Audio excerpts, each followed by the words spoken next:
Wano ku kkuumiro lya Queen Elizabeth National Park tuzuukukidde mu maloboozi g'ebinyonyi ebyenjawulo. Mu kkuumiro lino mulimu ebika by'ebinyonyi 612 n'ebyebisolo 905 omuli n'ebyo ebisinga obunene.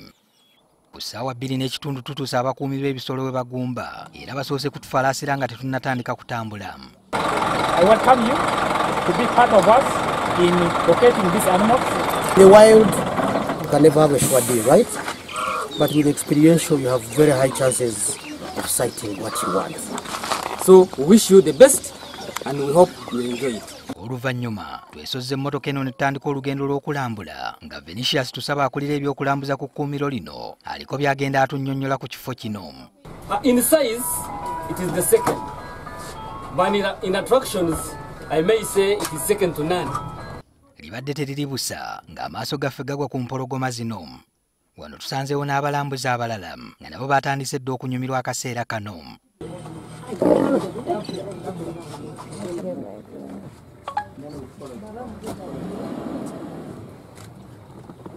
Olw'obutayagala kukanga mpologoma obwama bakira bwe buyitingana.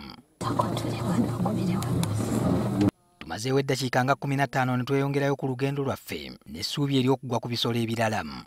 Tubadde tuli awo ne tusanga engeene ebadde ebwamye mu muti waggulu oba olyawo ng'eswamye ekyokulya.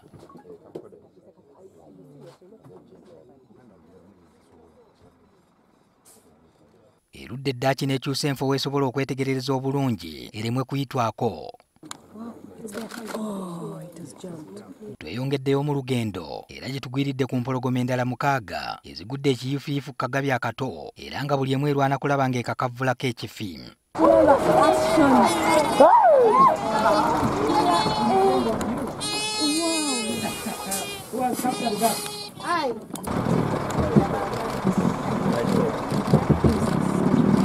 Engabi ezizaala akagabi kano zisigazza gwa kutunula butunuzi mu nnaku ennyingi awatali kyakukola.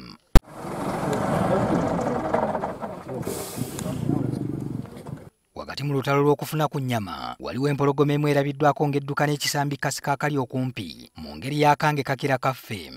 Wamma akaseera ddala kabadde kanyuvu era ng'ab'ekitongole ky'ebyomunsiko ke baagala abalambuzi bafune mu nkola empya gye batongozza eyitibwa experiential tourism ey'okutuukira ddala okumpi n'ebisolo omulambuzi n'abiraba n'abiggwa ennyalwe.